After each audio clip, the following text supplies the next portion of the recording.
Magandang araw po sa inyo, Kuya Bari. Ako po si Noli, 46 anyos. May pamilya na ngayon at may 3 na rin akong anak. Isang babae at 2 lalaki po. Sisimulan ko na po ang aking totoong karanasan noong bagong kasal pa lamang kami ng aking asawang si Lorena. Taga Negros po si Lorena, samantalang taga Mindanao naman po ako. Kuya Bari, sa ngayon po dito na kami nakatira sa Baguio kasama ang aking mga anak at mga apo. Naalala ko po noon, mahilig akong dumalo ng pista sa iba't ibang lugar doon sa Mindanao. Hindi ko na lamang po babanggitin ang eksaktong lugar. Kahit bagyo, sinusuong ko makapunta lamang sa pista. Kung minsan nga, naiiwan ko mag-isa ang aking naging asawa. Yun din ang lagi naming pinag-aawayan dahil sa katigasan ng aking ulo. Mas nanaisin ko pang umalis kaysa samahan siya. Isang araw po nun, dumating ang kaibigan kong si Goryo galing Davao. Nagtatrabaho siya roon bilang kargador sa bigasan. Dahil matalik kaming magkaibigan, sinamahan ko siya nang yayain niya akong pumunta sa kabilang baryo kung saan mayroong pista roon kinabukasan. Hindi naman po ako humindi dahil gustong-gusto ko ring dumalo sa ganoong uri ng kasiyahan. 8:00 ng gabi nang simulan naming bagtasin ni Goryo ang malubak na daan patungo sa kabilang baryo.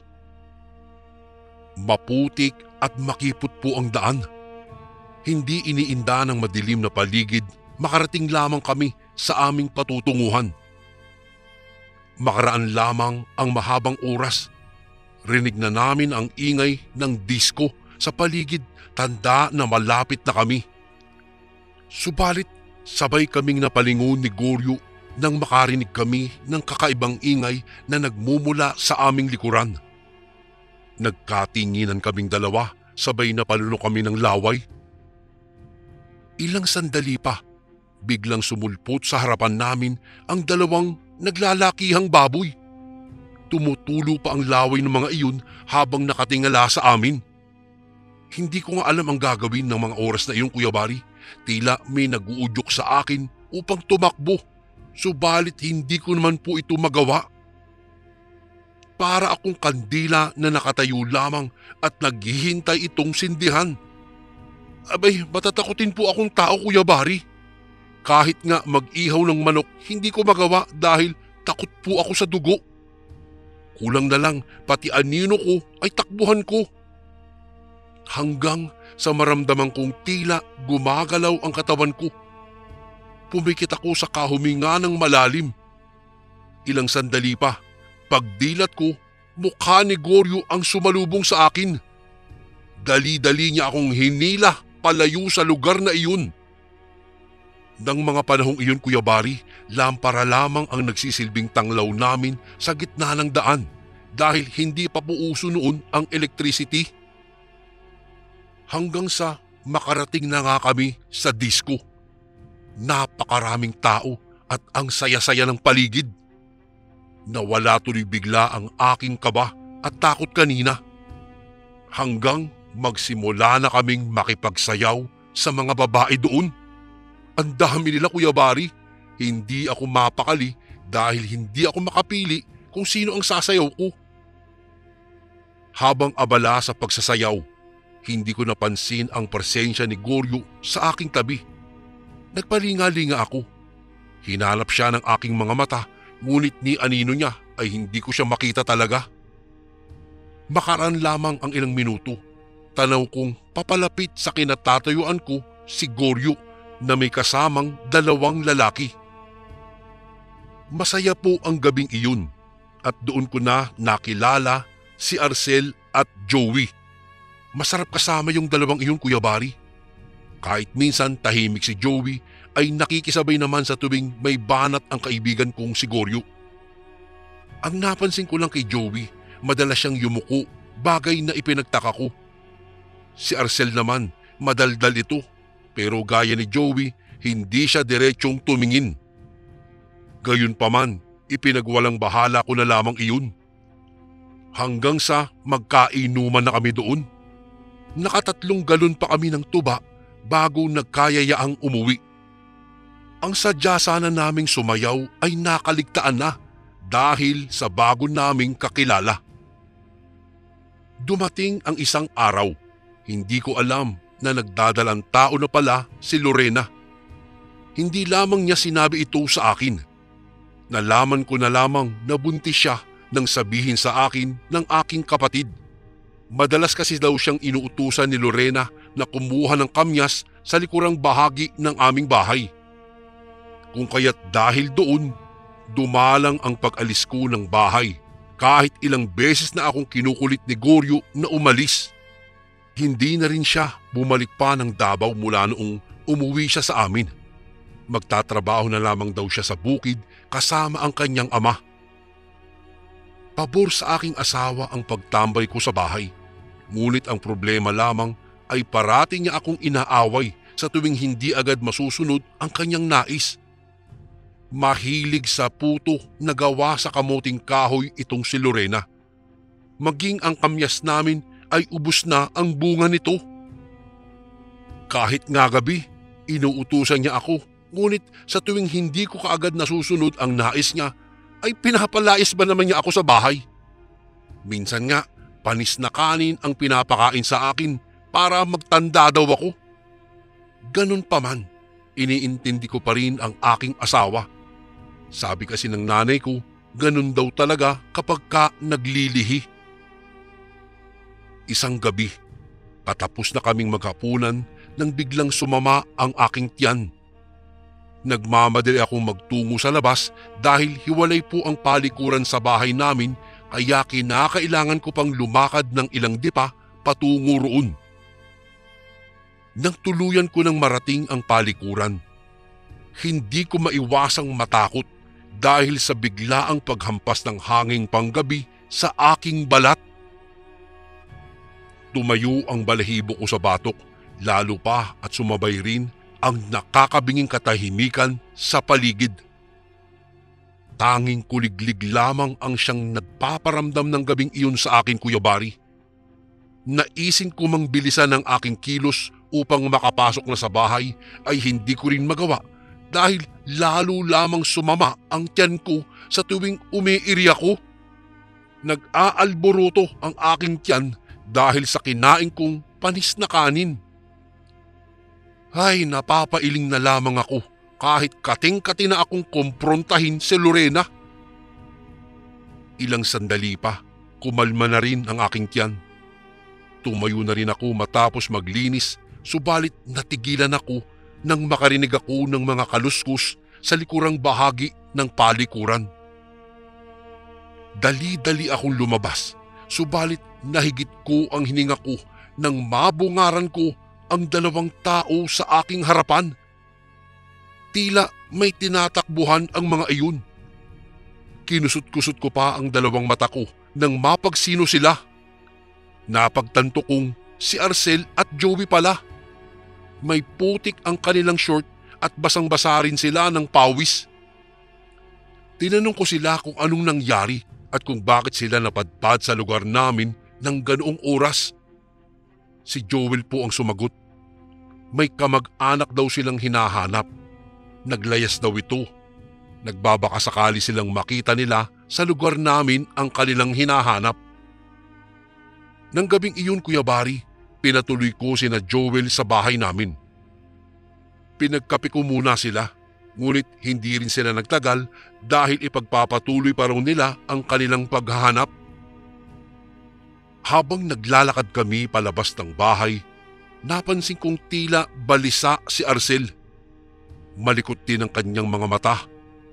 Gayunpaman, hindi ko na lamang binigyan pansin iyon, sa halip dumiretso na kami sa labasan. Nagyaya akong sumama, ngunit pinigilan nila ako.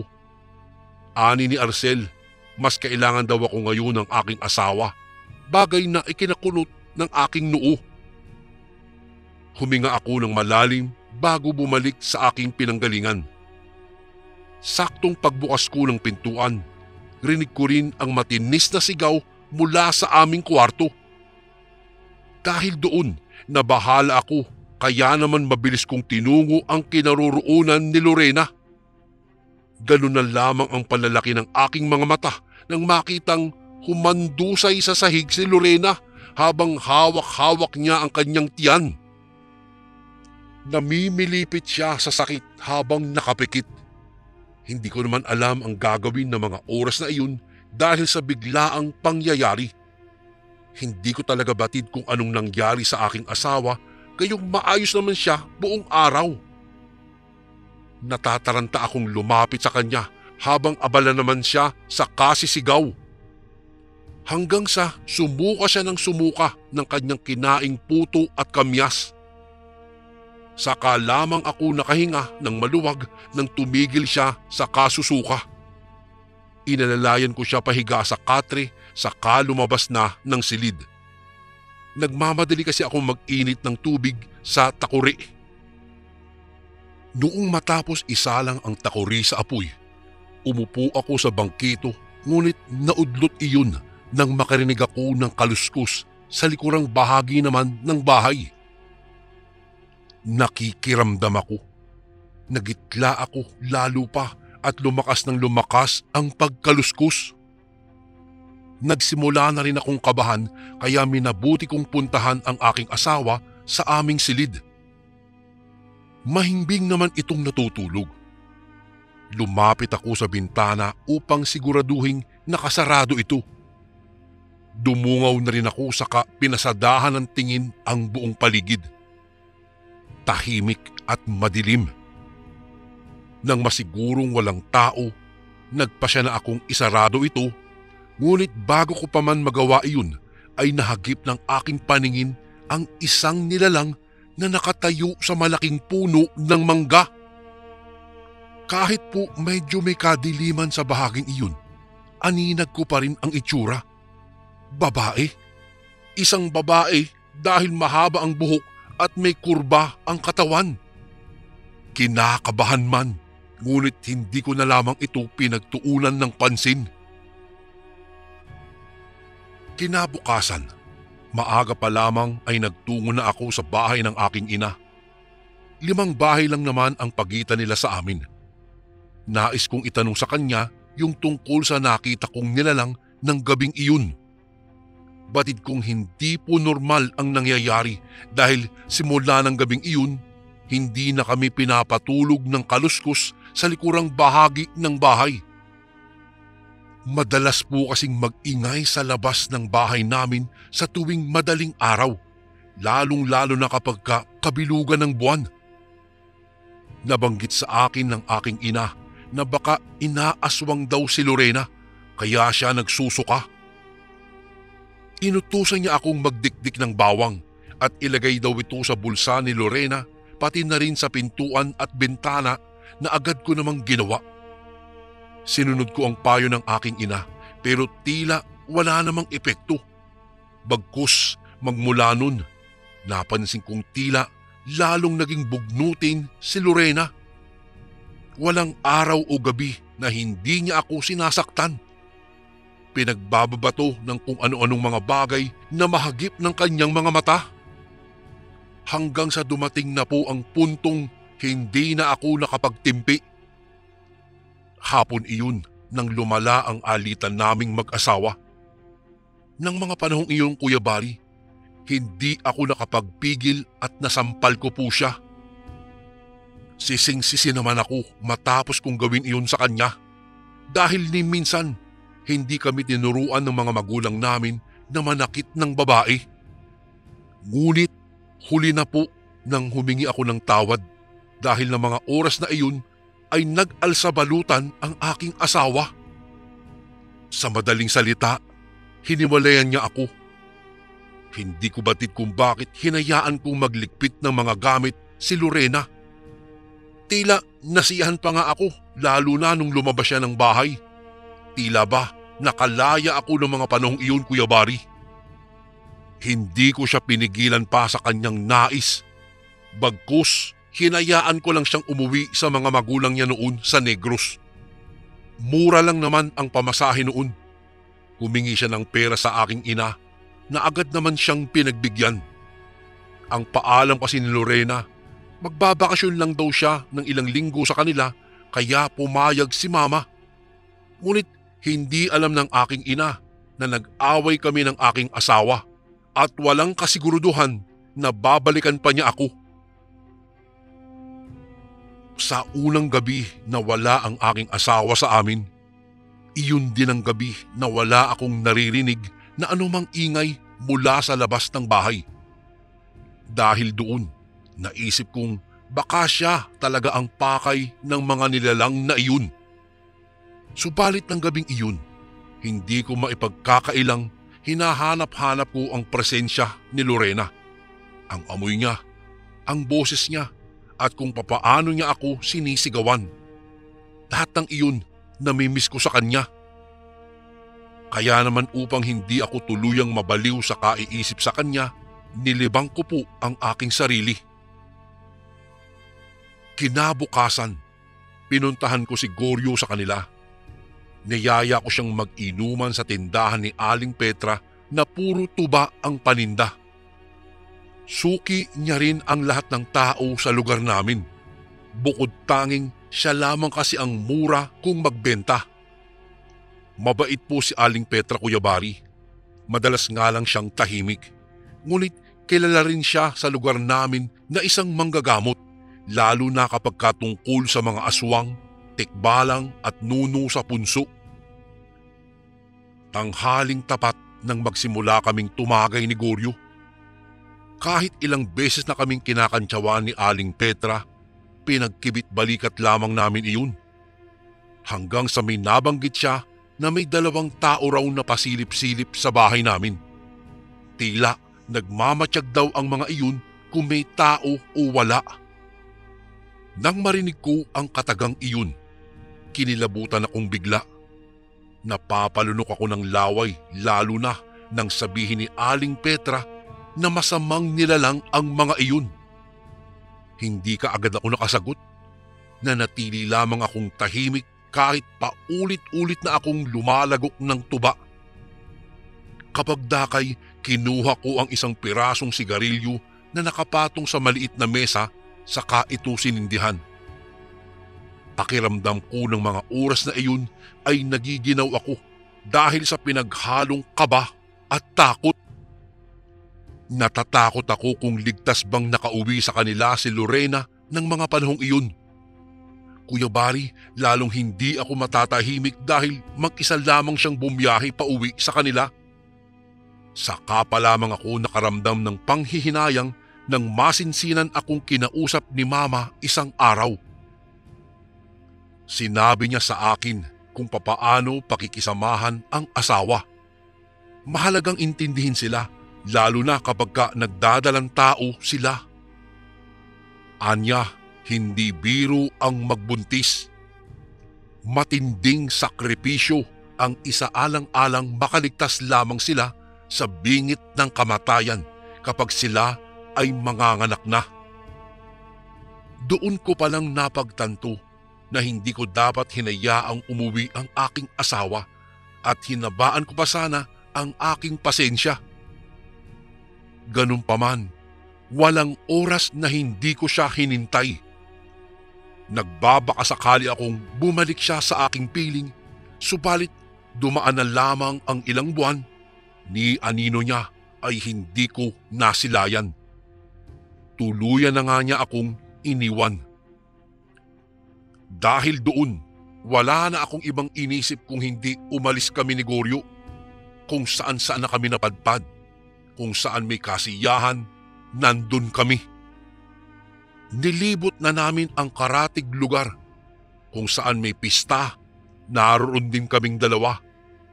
Dumating na sa punto, maging si Goryo ay parati na rin siyang pinapagalitan ng kanyang ina. Hanggang sa isang araw, niyaya ako ni Goryo sa isang piyesta at may sabong daw sa kabilang bayan. Malaki-laki umano ang pusta kaya pinatus ko na. Yun nga lang, medyo may kalayuan sa lugar na iyon. Anya, may kakilala naman daw roon ang kanyang ama na maaari naming matulugan. Hindi nagtagal, humingi ako ng 500 sa aking ina Hindi naman ako nabigo dahil saktong kabebenta lamang niya ng bakang alaga niya ng mga panahong iyon. Tanghali iyon nang magsimula kaming maglakbay patungo sa kabilang bayan, dala ang panabong na manok ni Goryo na bigay ng kanyang tiyuhin. Habang nasa daan, pansin ko po ang namayaning katahimikan sa aking kaibigan. Tila mayroon siyang malalim na iniisip. Hindi ko mawari kung bakit biglaan ang pananahimik niya. Ganun pa man, binaliwala ko na lamang iyon. Lumipas ang ilang oras. Hingal na kaming nakarating sa nasabing lugar. Nagtataas ang mga puno ng mangga ang makikitang nakahilera sa gilid ng aming dinadaanan. Dumiretso kami sa lugar na sinasabi ni Goryo. Ilang baryo din ang madadaanan bago namin narating ang lugar na iyon, Kuya Bari. Ni hindi man lang namin napansin na gumabi na pala. Maging ang mga kabahayan ay napakadilim. Marahil tulog na ang mga tao sa mga oras na iyon. Ilang sandali pa, huminto si Goryo sa paghakbang sa harapan ng di kalakihang bahay. Kumatok siya ng makailang beses. Maya-maya pa, bumukas na ang pintuan at bumungad sa harapan namin ang isang matandang lalaki. Medyo kulot ang buhok at may katabaan. Pinagbuksan kami ng pintuan ng matanda na nagpakilalang Abner at pinaupo sa upuan na gawa sa kawayan. Hindi naman ako mapakali habang nakaupo kahit ilang minuto pa lamang. Hindi ko ba alam kung anong nangyayari sa akin, para bang balisang-balisa ako ng mga sandaling iyon. Naisin ko mang umuwi na lamang at iwanan si Goryo. Hindi ko naman magawa sapagkat magkasama kaming pumunta sa lugar na iyon. Maya-maya'y nagpaalam sandali sa amin ang matanda na bibili ng sardinas sa tindahan upang makapaghapunan daw kami. Habang hinihintay namin si Lolo Abner, masinsinan kong kinausap si Goryo tungkol sa aming sadya. Anya, maaga raw ang sabong sa kabilang baryo. Agahan daw namin sa pagpunta doon nang sa gayon maaga rin kaming makakabalik sa aming pinanggalingan. Ilang sandali pa, dumating si Lolo Abner, tangan-tangan ang dalawang sardinas. Dumiretso siya sa kusina, saka kumuha roon ng plato, kutsara at baso. Tumayo si Goryo upang tumulong sa pagsandok ng kanin. Tamang-tama dahil kumakalam na rin ang aming mga sikmura. Nang matapos, maingat nilang inilapag sa kawayang sahig. Habang kumakain, mataman kaming pinagmamasdan ni Lolo Abner. Tila may nais siyang ipahiwatig sa amin. Hindi nga ako nagkamali, Kuya Bari. Nang matapos kaming kumain, inabisuhan kaming umalis din kinaumagahan dahil masyado umanong delikado sa lugar na nais naming puntahan, lalo na at pista raw doon. Kunot noong napatingin si Goryo sa matanda. Labis ang pagtataka kung bakit ganoon na lamang siya itrato nito, gayong kilala naman nito ang kanyang ama. Sa puntong iyon, hindi na nagpaligoy-ligoy pa si Goryo. Kaagad niyang itinanong kung bakit. Namilog ang aking mga mata nang sabihin ni Lolo Abner na may mga aswang daw na nakatira doon.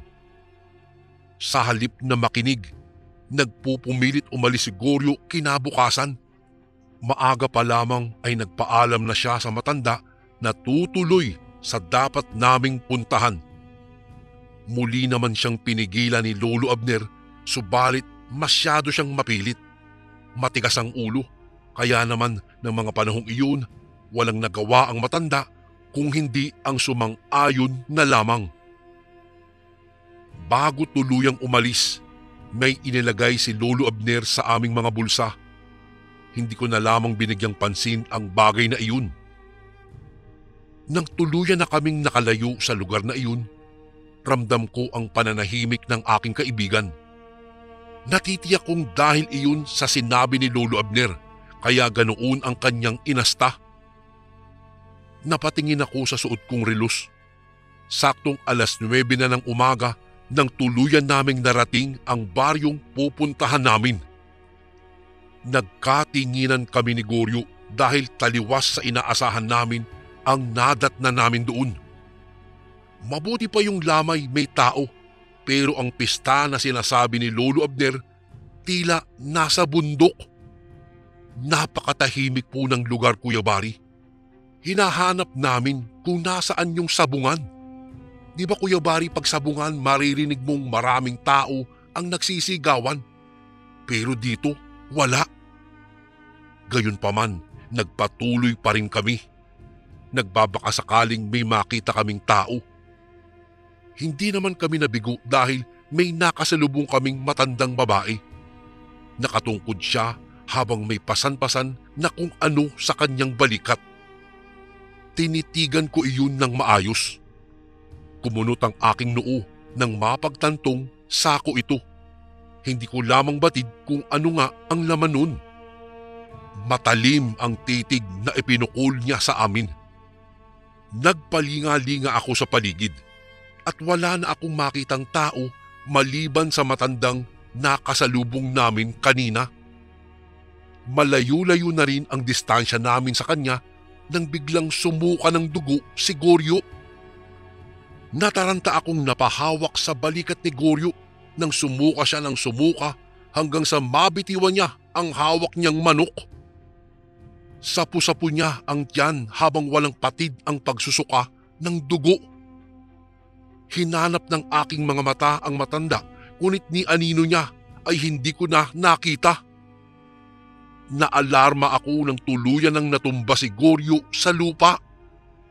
Bumilis ang tibok ng aking puso dahil sa gulat at takot na maaaring magdulot sa kanya ng kasawian.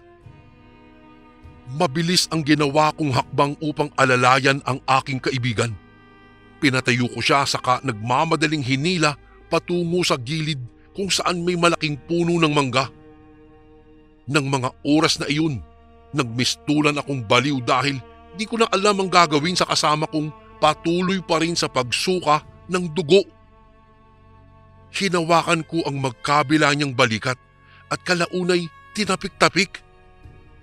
Nagpapahiwatig na kaya niya at kayanin niya upang mabuhay. Nakahinga na lamang ako ng maluwag nang makakita ng ilang tao sa di kalayuan. Papalapit ito sa kinaroroonan namin ni Goryo. Nang masiguro kong sa amin ang kanilang tumbok, walang salita ko silang sinalubong, ngunit mabilis din akong napatigil nang makitang kakaiba ang tinging ipinukol nila sa akin.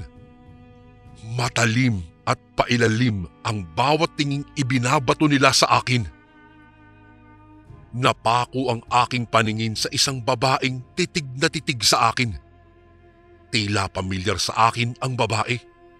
Kung hindi ako nagkakamali, siya ang babaeng naaktuhan ko na nakamasid sa bintana namin dati. Nais ko mang magtanong ngunit nanaig pa rin sa akin ang manahimik. Makaraan lamang ang ilang sandali. Lumapit sila sa amin upang makiusyoso sa nangyari kay Goryo. Umalok sila ng tulong na agad ko namang pinaunlakan. Dinala nila kami sa isang malaking bahay na gawa sa pinagtagpi-tagping kawayan ang sahig at dingding. Maraming tao sa labas ng bahay. Lahat sila'y nakatitig lamang sa amin. Walang nagsasalita. Tila mga sundalo silang mapagmatsyag lamang sa paligid. Pinasandig ko sa dingding si Goryo upang maibsan man lang ang kanyang pagsusuka ng dugo. Subalit lalo lamang siyang nanghihina. Lumapit sa aking tabi ang babae. Nagpalinga-linga muna siya sa paligid saka may ibinulong sa akin. Tila bomba ang salitang iyon sa aking pandinig, kung saan ay grupo umano sila ng mga aswang. Naging sunod-sunod ang paglunoko ng laway. Sa hindi malamang dahilan, unti-unti akong pinanghinaan ng loob sa pag-aakalang isasama na kami sa pagpipiestahan ng mga panahong iyon. Subalit mabilis ang naging kilos ng babae. Pinatayo niya si Goryo saka dinala ito sa likurang bahagi ng bahay. Kumunot ang aking noo dahil biglaang natigilan ang babae. Tila may ininda siyang sakit nang hawakan niya si Goryo. Saka ko pa lamang naisip ang inilagay ni Lolo Abner sa aming mga bulsa. Sinilip ko ito. Mga dinikdik na bawang pala iyon. Ngunit ganun pa man, nagpatuloy pa rin siya sa pag-alalay sa kaibigan ko. Tumulong akong umalalay kay Goryo. Nang tuluyan na naming narating ang pintuan, ay siya ring pagbukas nito. Nanlaki ang aking mga mata nang masilayan ang mga taong pamilyar sa akin. Nabuhayan ako ng loob nang makita silang dalawa. Gumuhit ang ngiti sa aking labi nang tumango-tango ang isa sa kanila, si Joel. Lumapit sila sa amin. Malilikot ang kanilang mga mata. Ramdam kong natutukso si Arcel nang makita ang dugo na lumalabas sa bibig ni Goryo. Subalit kita ko rin sa mga mata niya ang awa. Inutusan kaming magmadali upang tuluyang makaalis na sa lugar na iyon. Dahil kung hindi daw, baka kami ang gawing panghanda ng mga kasama nila doon. Laking pasasalamat ko kina Arcel at Joel. Lalong-lalo na sa babaeng hindi nagdalawang isip na tumulong kahit ikakapahamak pa niya. Sa kabila ng lahat, nagawa pa rin nilang pagtaksilan ang kanilang kapwa aswang. Magmula rin noon, kinalimutan ko na ang katagang piyesta. Dahil sa piyesta, muntikan na kaming mapahamak ng aking kaibigan. Nagpapasalamat din ako, Kuya Bari, dahil pagkarating ko sa amin, hindi ko akalain na hinihintay pala ako ng aking asawa. Napahagulgol ako sa tuwa at naglumuhod sa kanya at humingi ako ng tawad. Hindi naman nagtagal at napatawad naman ako ng asawa ko, Kuya Bari. Ikinuwento ko naman ang nangyari sa amin ng aking kumparing si Goryo. Maging sila ay nagulat din at hindi makapaniwalang nakapunta kami sa tribo ng mga aswang dahil lamang sa kagustuhan naming makapunta sa isang piyesta sa Tagum Baryo. Dito ko na po tatapusin ang aking kwento, Kuya Bari. Sana po'y mapili niyo rin itong basahin sa mga darating na araw. Maraming salamat po and God bless po sa lahat ng kasundong nakikinig ngayon. Lubos na gumagalang, Noli. At ito naman po ang ating pangalawang kwento para sa araw na ito. Bago ko po simulang ibahagi sa inyo ang karanasan ng aking mga magulang, nais ko po muna kayong batiin ng isang mapagpalang araw po sa inyong lahat. Lalong-lalo na po sa ating butihing narrator na si Kuya Bari. Tawagin niyo na lang po ako sa pangalang Nicole. Nakatira po ako dito sa Dasma, Cavite. Ang edad ko po ay 34 na. Matagal na po akong nakasubaybay sa inyong channel, Kuya Bari, at sa bawat kwentong ipinadadala ng inyong mga sender. Ako po'y talagang napapabilib at namamangha, lalo na kapag usaping aswang na. Pero ang higit sa lahat ay may mga natututunan po akong aral at kung ano ang iba't ibang pangontra laban sa aswang. Kung hindi niyo po kasi na itatanong, Kuya Bari, 8 buwang buntis na po ako ngayon. Kung kaya't may mga kakaibang huni po akong naririnig tuwing pumapatak na ang gabi. At minsan po ay may naririnig din akong huni ng wakwak. Medyo tagong lugar po kasing baryo itong tinitirhan naming mag-asawa, Kuya Bari. Kung kaya, hindi nalingit sa akin ang tungkol sa mga usaping kababalaghan at mga aswang. Pero hindi po ang karanasan ko ang ikikwento ko po sa inyo, Kuya Bari, kundi po ang karanasan ng aking ina na itago na lang po natin sa pangalang Annalyn. Naganap ang pangyayaring ito sa lugar sa Visayas. Hindi ko na po babanggitin ang eksaktong lugar. Nakiusap po kasi ang aking ina na kung maaari ay huwag kong banggitin ang kanyang tunay na pangalan at huwag nang banggitin ang baryo kung saan naganap ang kanyang karanasan. Nangyari po ito dekada 80 na. At ayon sa kwento ng aking ina, 3 buwang buntis na siya ng mga panahong iyon.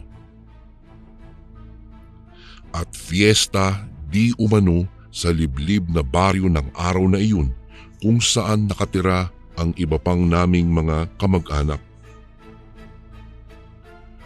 Noong araw na iyon ay inimbitehan ang aking mga magulang ng tiyahin ng aking ina na si Tia Malu na pumunta sa bahay nito.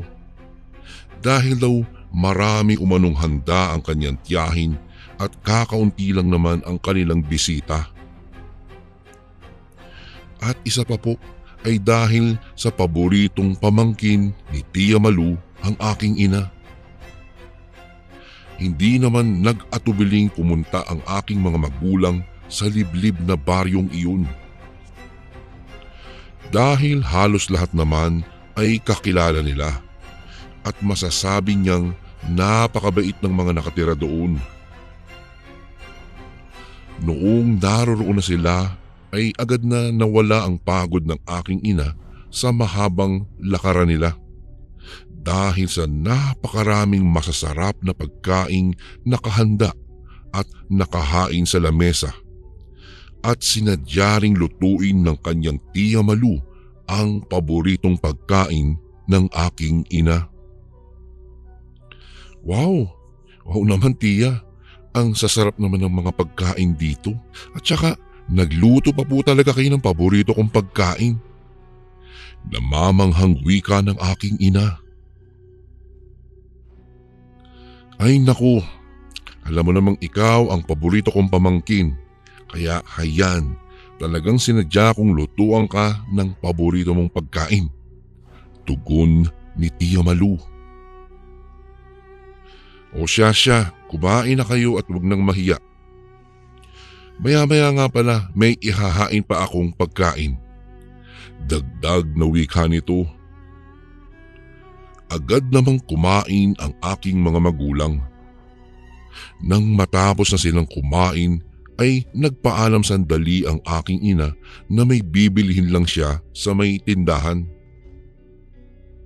Hindi naman iyon kalayuan mula sa tinitirhan ng kanyang tiyahin kaya lumakad na siyang mag-isa. Noong makarating na siya sa tindahan at nabili na niya ang kanyang sadya, nagulat na lang siya nang biglang may matandang lalaki ang biglang humipo sa kanyang tiyan. Kaya't napaatras ang aking ina at napagkamalang manyakis ang matanda. Ano ba naman kayo, Manong? Ang tanda-tanda nyo na manyakis pa rin kayo. Galit na wika ng aking ina doon sa matandang lalaki. Ayon pa sa aking ina, Kuya Bari, napansin niyang walang humpay ang pagtulo ng malalapot na laway ng matandang lalaki at may kakaibang amoy itong nagmumula sa kanyang katawan. Hindi niya po maintindihan kung amoy putok o amoy tae ng baboy. Basta po sobrang baho po ng amoy ng matanda ng mga sandaling iyon. Narinig naman ng nanay ko na sinaway ng tindera ang matandang lalaki at pinaalis iyon. Hoy, Tibong, umalis ka nga dyan sa harap ng tindahan ko. Baka malasin pa itong tindahan ko. Ang aga-aga namimirwisyon ka na naman sa mga suki ko. Galit na wika ng may-ari ng tindahan. Maya-maya'y biglang nagsalita ang matanda. Buntis ka no? Naaamoy ko kasi ang batang nasa sinapupunan mo. Pwede bang akin na lang yan? Nakangising sambit ng matanda. Kinilabutan naman ang aking ina nang marinig niya ang sinabi ng matanda. Hoy, ikaw matanda ka, lumayas ka na dito sa harapan ng tindahan ko. Kung hindi, hahampasin talaga kita ng buntot pagi. Pananakot ng may-ari ng tindahan sa matandang si Tibong. Noong makita naman ng matanda ang hawak ng may-ari, ay kaagad na kumaripas ito ng takbo papalayo. Naku, ayos ka lang ba iha? Huwag mo na lang pansinin ang sinasabi ng matandang iyon. Wika ng may-ari at tinanong siya kung taga saan ba siya. Sinabi naman ng aking ina na pamangkin siya ni Tia Malu.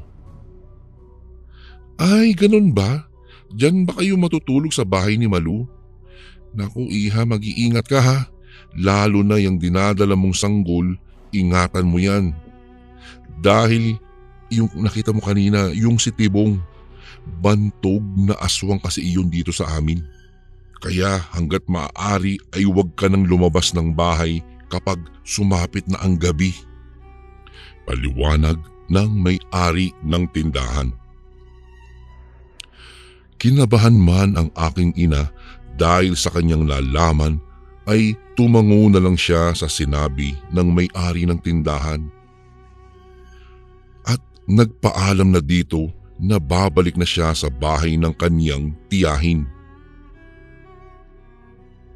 Kinagabihan, habang nag-uusap ang aking ina at ang kanyang tiyahin sa balkonahe, may nasipat siyang malaking baboy na kulay itim. Malapit ito sa kinauupuan niya.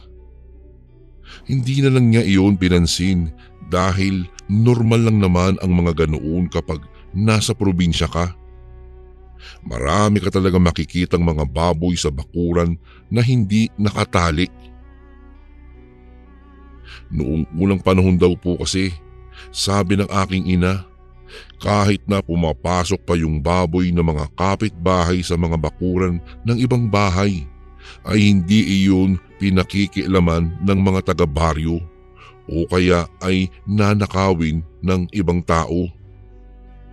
Hindi po katulad sa panahon natin ngayon na maligaw lang yung manok na alaga mo sa ibang bakuran, tiyak hindi na makakauwi yan dahil nasa loob na siya ng kawali at niluluto na. Isa pa, may alagang baboy rin pala ang kanyang tiyahin ng mga panahong iyon. Kaya ang buong akala ng aking ina ay isa yun sa mga alaga ng kanyang tiyahin. Maya-maya pa, napangiwi na lang ang aking ina nang maramdaman niyang bigla na lang sumakit ng sobra ang kanyang tiyan. Habang nakaupo silang magtiyahin sa may balkonahe, nasipat niyang papalapit sa kanya ang baboy at nagbabaga ang mga matang kulay pula. Anong nangyari sa iyo, iha? Ayos ka lang ba? Pag-aalalang tanong ng kanyang tiyahin at hinawakan siya. Tiya, sobrang sakit po kasi ng tiyan ko. Maluhaluhang tugon ng aking ina. Nagulat na lang ang aking ina nang maramdaman niyang tila ba may umaagos na tubig sa kanyang binti. At noong tingnan niya ang kanyang binti ay may umaagos na pababa na likidong kulay pula. Agad namang humingi ng tulong ang kanyang tiyahin sa mga taong nasa loob ng bahay. Mabuti na lang at mayroong albularyong bisita ang kanyang tiyahin noon. Kung kaya ay kaagad na ipinasok ang aking ina at ginamot ng albularyo upang tumigil ang pagdurugo sa puwerta ng aking ina. Diyos me! Kamunti ka nang makuha ng aswang ang dinadala mo, iha.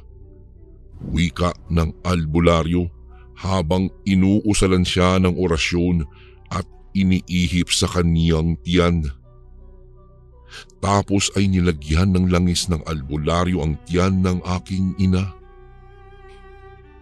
Napaluha naman ang aking ina dahil sa sakit at nasabi nga niya sa mga ito na may isang matandang lalaki ang humipo sa kanyang tiyan kaninang tanghali noong bumili siya sa tindahan.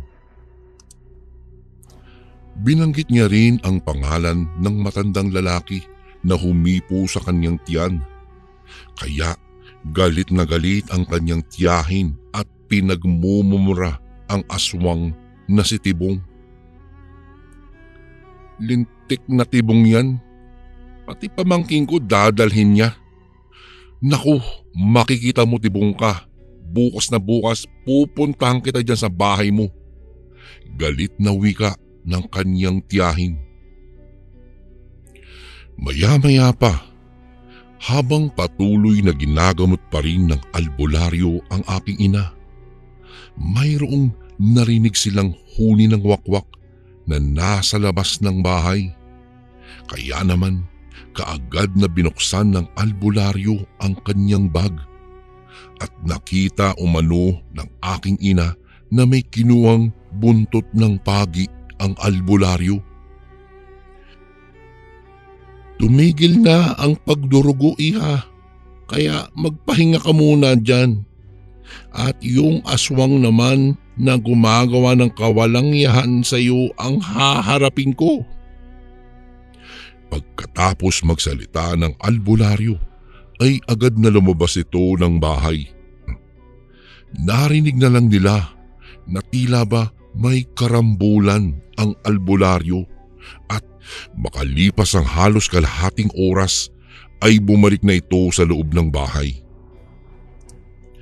Pagkapasok nito ay nagwika itong hinding-hindi na babalik pa ang aswang na nag-anyong baboy na iyon. Dahil pinagbantaan na ito ng albularyo na kung hindi aalis sa baryo ay papatay niya ito sa oras na magtagpong muli ang kanilang landas.